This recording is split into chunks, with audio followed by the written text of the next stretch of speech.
What's going on, family? LeeMack912, and I am back. I am back fresh off the boat from the trade show.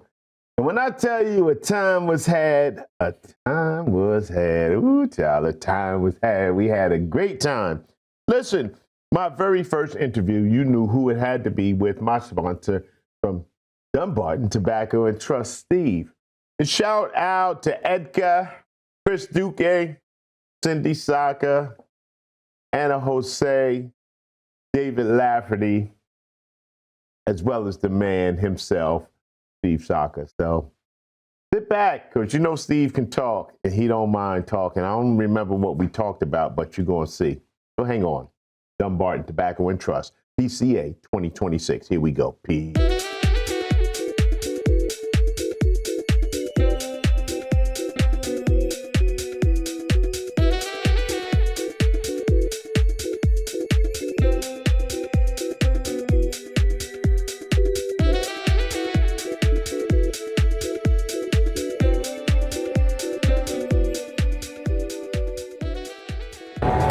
Want something to smoke?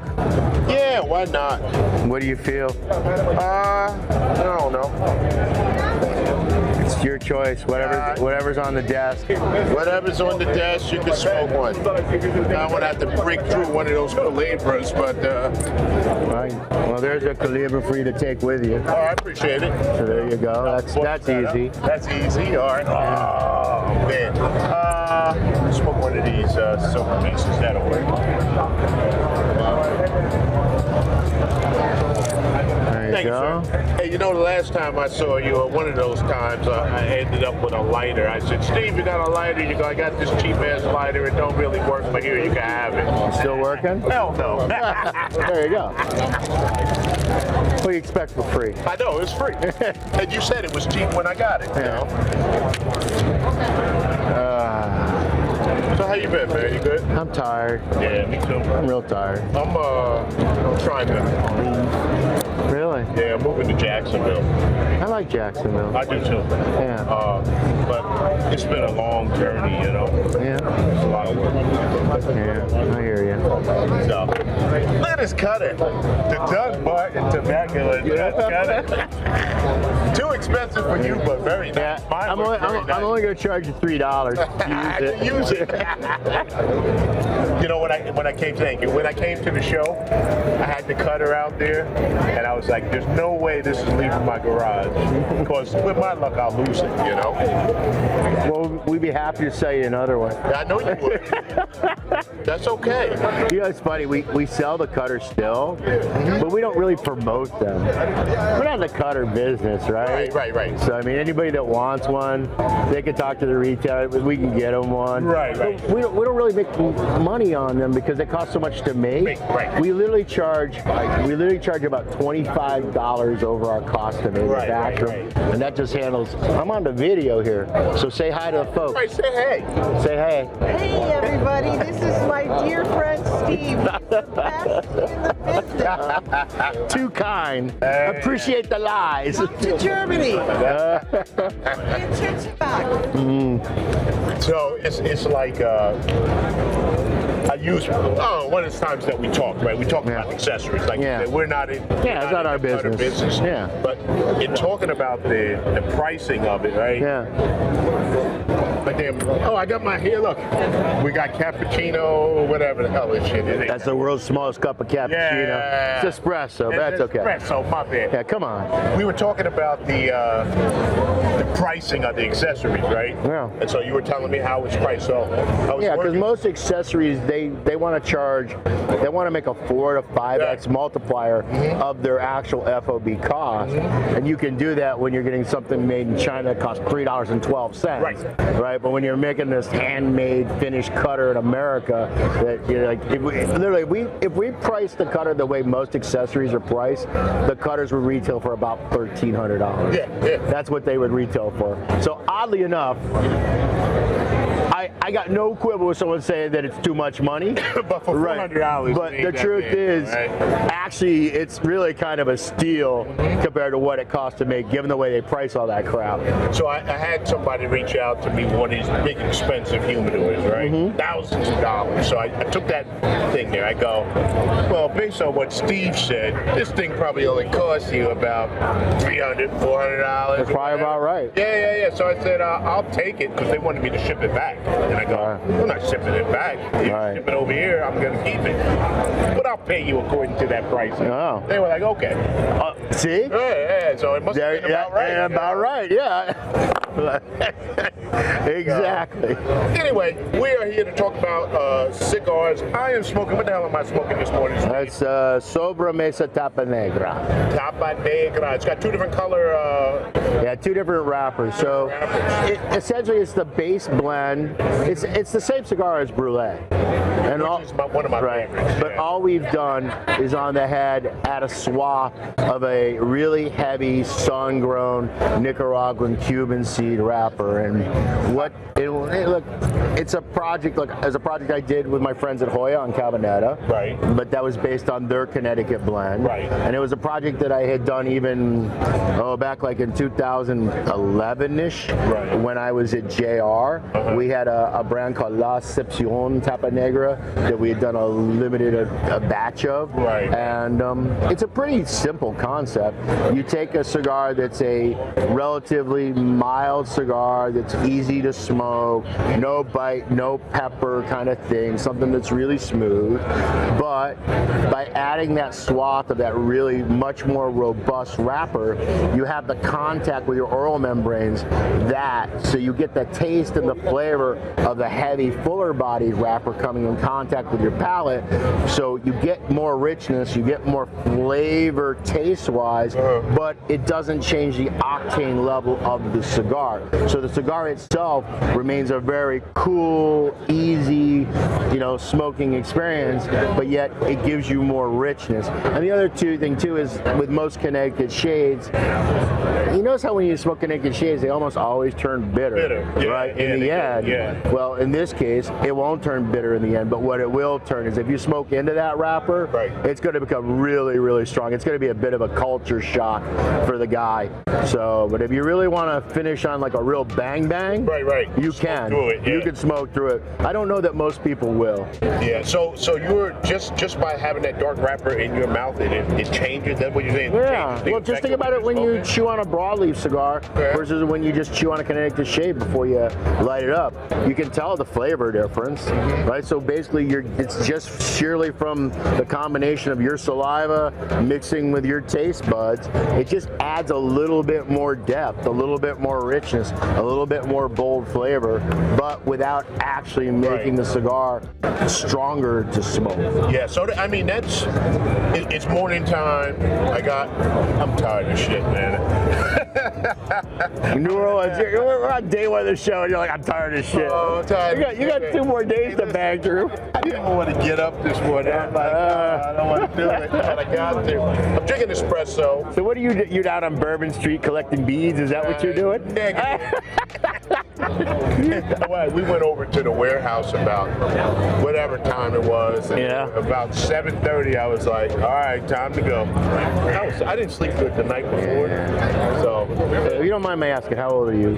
61. I'll be 62 next year. All right, so I'm 60. We're the same. Yeah. I can't do it anymore either. Yeah. Are you a night guy or are you? I normally am a night guy. See, I'm not. But I can't. But if I got to do but I'm a night guy because I have the luxury of not getting up in the mornings. Right. If I got to get up in the mornings, I am definitely not a night guy. And, so I was up this morning like at 5:30. Yeah, I was too, because I'm still on Eastern Standard Time, So it's kind of brutal. Yeah. But I figured it's going to be a long day today, a long night, and so it's just a lot going on. So I'm trying to pace myself, So in that Tapa Negra, we're doing 2 sizes. We're doing a standard Toro, and then we're doing the one that you're smoking, which is kind of a classic Cuban Corona Gorda size, 5 5/8 by 48. So I like the smoke size in sizes, right? Like, what are your favorite sizes? I know what my favorite. I know you don't necessarily like the Lancero and that small ring Look, gauge. my favorite sizes are 48 ring gauge cigars that go from about 5 to 6 inches. 6 inches, That's like my favorite. And then my other favorite is actually kind of like a double Corona. That's like a 7 by 54. Right. And I mean, look. Also, it depends on the blend. Right. Certain blends just work really well in a Toro or work really well in a Robusto. Right. But for my own personal smoking, I tend to like things that are in that 46 to 48 ring gauge more, unless I want something that's like a 54. So how does the size change the blend though? I know when you're going to size it up or down, you got to do something. Well, it's right. You're modifying the blend, right, to accommodate the narrower ring gauge. But really the biggest thing that changes is when the cigar's a narrow ring gauge, it tends to smoke a little stronger because it tends to burn a little hotter. Because when you smoke, whatever your natural draw is your natural draw. You don't take small ring gauge cigars and take little pulls. You're taking the same. You're taking the same pull. Right. So you're always moving the same air volume through the cigar, whatever your natural is. Right. And the thing is, because the ring gauge is narrower, you have a smaller cross section. Right. So you're bringing more air across a same amount of air, but across a smaller surface. So what'll end up happening is the tobaccos will combust a little hotter. So if you don't adjust the blend in any way, just by going down in ring gauge, it's going to concentrate the flavor. So you have to, I guess, in adjusting the blend, you have to make it so that it's You less either strong. do or you don't. Oh, okay. Okay? Because sometimes what you really want is you do want it to be a little stronger, right? So I mean, essentially like on the spicy beef stick, right? It's the same base blend, the beef stick, which is a 48 ring gauge cigar, as like the Fratanga, which is a 52 ring gauge cigar. But the proportions on the blend are the same, but it ends up being a little more potent, a little bit more punchy by the fact that it's in that smaller ring gauge. Right. So let's talk about it. So you talk about the spicy beef stick. We got the spicy beef stick here. We're not going to tip the box out, but that's something. They're actually glued in. Oh, good. I know how this works, man. I'll be the first guy. Hey, what's up, brother? My brother, how you doing, man? Hey, say hello to LeeMack's audience right here. Stick your head in here. No, come on. Right over here. No, come on, man. Everybody wants to see. Stick your head in. Yeah, come on. Come on, guys. It's Chris Duque, the man behind the year in the Duque. He's the man. I'm the man. Good to see you, brother. Yeah, man. So about the email? No, It's come all, on. that's just the way we do it. The way I do it, anyway. Yeah, I don't care either. There's so many people like they want the pristine video. It is impossible here. You're gonna have people saying hi as they walk by. You're gonna have people coming up. It's the way it is. People walking in front of you. So to me, it's more like natural. Yeah. Whatever. So I sat down, I don't know what the fuck we started talking about, some shit, whatever, and then we went somewhere, whatever. Then we kind of came back to the cigar, then we went somewhere else. And I'm like, that's the way you have a conversation when you're smoking a cigar. And that's how just real life is. Right. Well, and that's one of the things like about your videos is they feel more authentic, right? A little. When it gets all polished, it just doesn't feel true to me. Right. And I actually think with like the more younger audiences, I actually think they appreciate that much more. Just hey, this is what it is. Yeah, because you know what, like coming from sales, I've done real estate sales and other sales, right? You've taken these classes, right, where you have like the answers that you give somebody, how to sell somebody. So when somebody's selling me, it just comes off real clear to me. Yeah, it feels that way. So, and I don't like that, you know what I mean? And so I like the idea of being able to say, I tell the story all the time. I say, Steve, first time I met him out in Kansas City, we were in Outlaw. I walked up, I was a brand new cigar reviewer, and I go, yeah, I'm LeeMack or whatever. I don't really like most of your cigars. Yeah. And you were like, okay. Yeah. Okay. Well, look, what am I supposed to do? Tell you you're wrong? Right. It's your palate. It's your choice. You smoke what you like. You don't smoke what you don't like. I mean, I think the one thing that most people can universally agree on is we make very consistent, very good cigars. But whether they're good for you is They may not be because it's a flavor, it's a taste, it's a strength thing. And what I always say is I hope that somewhere in the portfolio there's something that you go, oh, that's really, I really love love that cigar. Whether it be a Brulee or a Mi Querida Black or a Sin Compromiso, that hopefully there's one or two in there you go, oh, you know what? That one for me works for me, but I don't expect everything to work for everybody. That's unrealistic. And then what you also told me was, all right, smoke this one in that size, try this one in that size, try this one in that size. Right. And I went up and got, now tell a story. I went to the cash register, I bought them all, right? And I smoked them all to see, well, does that size make a difference? Yeah. And will I like it any better, you know? Right. So, all right. And he didn't, but that's another But Steve is still my man, though. So, you know, that's the thing I love about Steve. Yeah. Like, he's like, but, you know, you'll get on your rants on Facebook. You're not looking for the politically correct answer. So I see a lot of me and you and some of the things like the same. Like, I don't give a shit if you like my review or what I said about your favorite. But I always share them. Yeah, I love it. I love it. Because they're like honest opinions. And the other thing too is you don't like drag through. You never dragged any of my stuff through the mud, right? Of course, they're all good cigars. They're all good cigars. Whether I like but it, you also right. tell people how you feel, how they smoke to you. You know, so like, let me ask the question the other way around. I mean, what in my portfolio is something that like you actually this works for you? So I love the Brulee Blue. Okay. I love the Unstolen Valor. Okay. Those are two wildly different. No, I know they are. I like them. I like the Now Leave Me the Hell Alone. Yeah. That Lancero was good. Yeah. This is very good. I don't know that I smoked the original Cabanetta or whatever it was. This is good. I like that aromatic #1 in Stillwell. Yeah. I see we got a new Stillwell. Yeah, Stillwell, I totally screw with Stillwell. Yeah, I know. And you came out with made it totally different. You know? So you've got some things, but like Sin Compromiso, is that the one with the black Fleur de Lis band? What's that one on there? Black Fleur de Lis band. It's one of your standard cigars. Mi Querida? Mi Querida's got like a crown. It's like this. No, that's no. Mi Querida's kind of the. It's none of those. No. Mi Querida, I like the Mi Querida red. Of course, we talked about that before. You know, like it was an old blend. They changed it, but now it's back to the same. Everybody loves it now.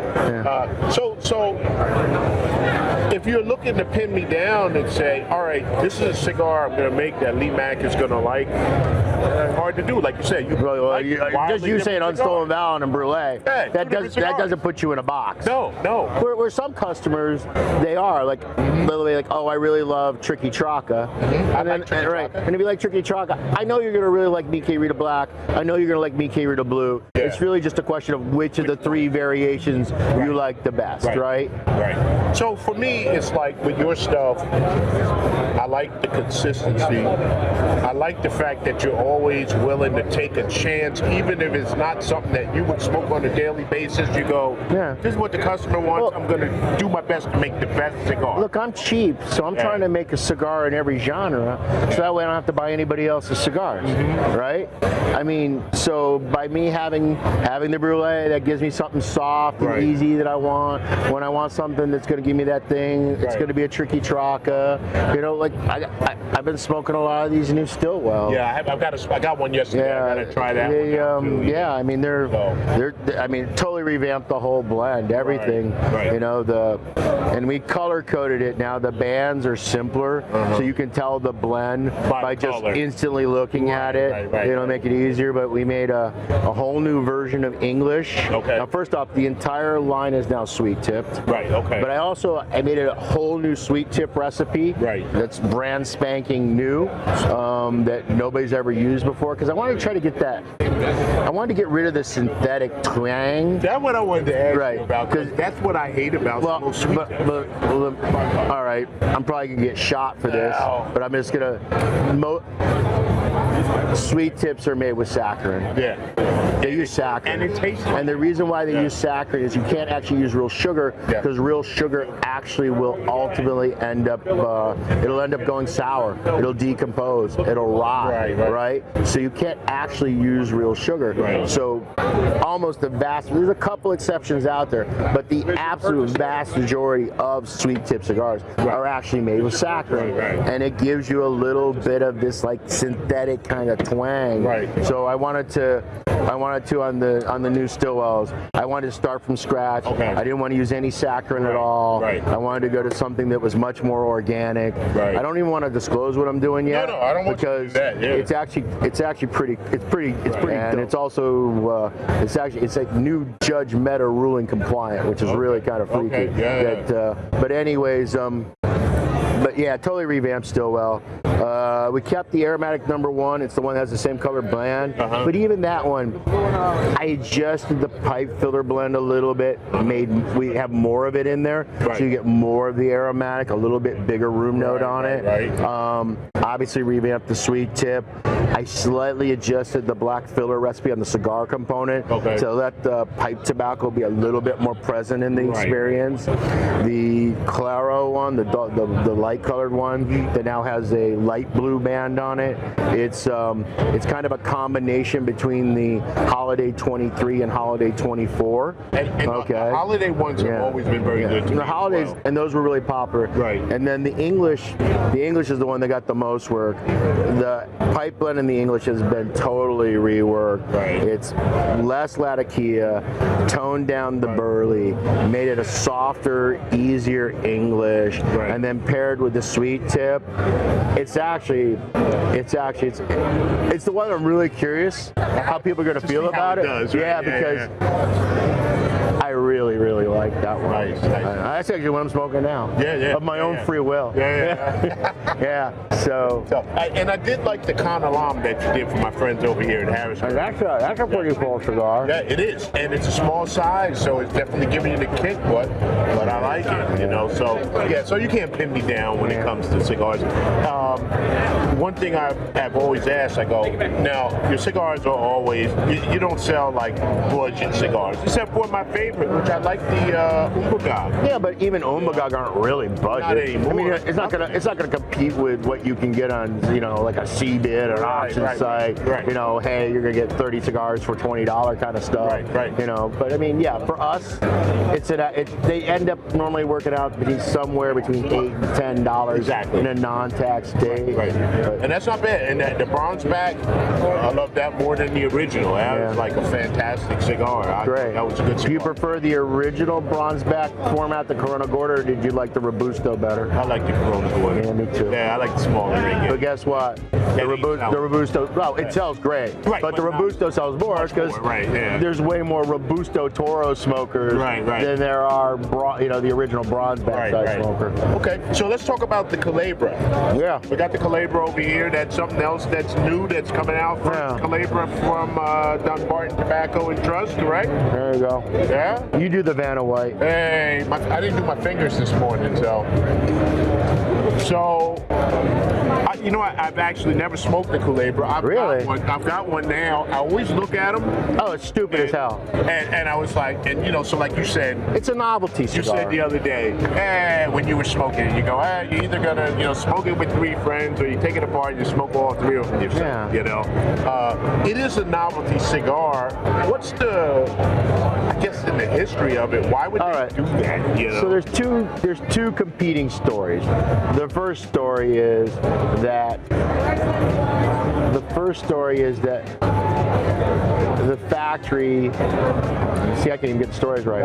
Okay. One of them is the fact that the factory would tell the workers they were allowed to take 1 cigar home a day with them. And that some inventive bonchero torcedor came up with the idea of, I'm going to make a Culebra, braid them together, and I'm going to make my one, right? That's kind of where the origin of it. It was kind of a getting over on the man story, right? Stick it to the man. Right. Honestly, I really think it's some marketing weenie in like 1875 invented the story as a way to say, hey, how are we going to market this thing? Stupid looking cigar. The thing with most Culebras is, other than very few, most aren't long filler. Like Placenti in the Year of the Snake, that was a long filler. Oliva had one. Davidoff has had one over the years. Pete had one Old Man in the Sea. Right, I remember that one, yeah. We're going way back to like Actually, I take it back. 2011. I have an Old Man in the Sea. I never smoked it. Most Culebras are actually not this size. Most are Panatellas because they're easier to braid, and also most are short fill because they're easier to braid. These turned out to be extra complex to braid because I actually had to increase the ring gauge to 40, so it's even bigger than a Lancero style Culebra by just a couple ring gauges. But making them all long fill and making them 40 ring gauges makes them harder to braid. So for every Culebra that actually ends up in a coffin, we end up losing one cigar. We have to make 4 cigars to actually end up with 3. Sometimes none of them crack as we're braiding them. Sometimes 2 crack. But the overall is we lose about 25% of the cigars making them. But I like this because by making them denser and making them all long fill, they just smoke better. They don't smoke hot. They hold an ash. They have that draw. You just look dumb smoking. And you know, and the other historic story, and the concept is, well, it's so that you can smoke it with 2 of your friends, I mean, that's kind of it. But again, I think if you've never experienced a Culebra, I think it's something you should experience, I think it's something that's worthwhile to try. Okay. It's a little fun. It's a little unique, but I don't think that all of a sudden you're like, oh my God, I'm going to smoke Culebras. That's what I'm going to be smoking all the time. And the thing is, what's nice about this is like a blend that's in a way that, you know what, maybe next year we don't bother ruining the cigars by twisting them in braids. And we just release the blend in that 7x40, which that has me making another. That's another damn Lancero, really. Kind of a fat Lancero. Because for all practical purposes, it's essentially a Mi Querida Lancero. For all practical purposes. So so that could work too. But I think it's unique. I think it's fun. And we're selling them they come in boxes with 3 coffins, so it's 9 cigars. So what's the price on that? Oh, really expensive, like $60 a coffin. $60 a coffin. So you're really paying like $20 a cigar. You're paying, you're paying 15 because I had to destroy 1. So it cost me. You just don't get the one that got destroyed. There'll be somebody out there that says, I want that one too, That's a collector's item. Let me take it. All right, Steve, I'm going to get out of here, man. I appreciate your time. Oh, no, you forgot one thing. Oh, one thing? Wait, I forgot something. Yeah, something important. Oh, wait. I did forget something. This is probably really in your wheelhouse. There's going to be something in here you like. This is what I'm talking about. Yeah, Corona sampler. Oh, Sin Compromiso. Sin Compromiso, not one of my favorites. I think you like it, though. All right, so we got a Corona sampler, the Cosmic Corona Sampler, 7 unique ligas, 14 puros. So that's nice, because this is my size. You know what happens with me and your damn samplers? I buy the box and then I don't want to open it. That last one you did, what were they, all Lanceros? No, we did one that was a Lancero, and then last year we did Essentials, which was basically Toros of all our core, and then we did the Deep Cut, which was a sample that was just made of all my favorite cigars. No, I'm talking about the Lancero one. So I've still got like 2 boxes of those. I don't think I've broken any of them. So basically we have a Corona Brulee Blue, a Corona Salida Red, Sobremesa Salida Red, Corona Mi Querida Blue, Corona Tricky Traca, Corona Sin Compromiso, and then I have 2 unique blends. No, it's okay. That's all glued together. And then we have the Corona Alpha and Omega, and they're 2 totally unique blends that I never released, that I made eventually. The intent was to make them in the Muestra series, but I can't sell them. Because if I release a Muestra that's a Corona, I'm like basically saying, oh, I'm happy to go to the trade show and sell 4,000 less boxes. Because the retailers won't buy them. But by doing this sampler, you'll buy this. They're gonna buy this because this is gonna be a sexy sell. Right. So it's kind of like a way to make them eat their vegetables. Right. You know, because you put it this way, like, all right, I can sell this. But if I took all of these cigars and I released these Coronas in individual boxes, no. They're like, I don't want that. My guys aren't smoking Coronas. I mean, they're Corona people, but there's not enough of them. And the retailers are just like, they just want more Toros. They just want more Robustas. understood. They just want more Gordos. Yeah, Right. I know what it is. Right. That's what they want. Yeah. Right. But by doing this, I think that they'll go. So what's the price on the box? MSRP? That's a good question. Yeah, let's look that up. I don't even know. It is $216. $216. Yeah, for 14 cigars. 14 cigars. Yeah. No, and look, and then that's full boat. Right. So you figure most retailers are going to give you 10%, 15% off on the box. So you that's going to get you around 186, 187. Yeah. So that ain't bad. That's you can pull the trigger. Yeah, and I mean, and there's nothing in the box, even with the core stuff. Right. We've never released Coronas in any of the blends. Right. So it's really 7 different new cigars. Right, and that's definitely something that'll be good for me. That'll be good. And the other thing that's nice too is by there being a pair. Right.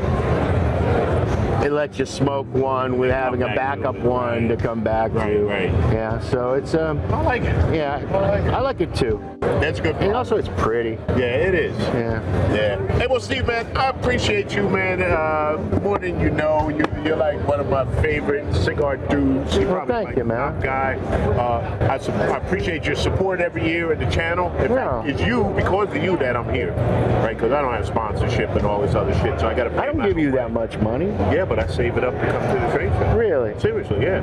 Yeah, that's what I do. Man, I'm honored. Yeah, that's what I do. Dude. So, yeah, that whole check. And you don't even like my cigars enough to warn it. Well, it's okay. That should be saying sponsored by Steve Saka. Sponsored by Dunbarton Tobacco and Dries. Listen, I tried to get some of those sponsorships, and I guess I wasn't their cup of tea. You know how it is. Oh, dude, it's because you say stuff that isn't always industry friendly, and they don't like it. Yeah. So and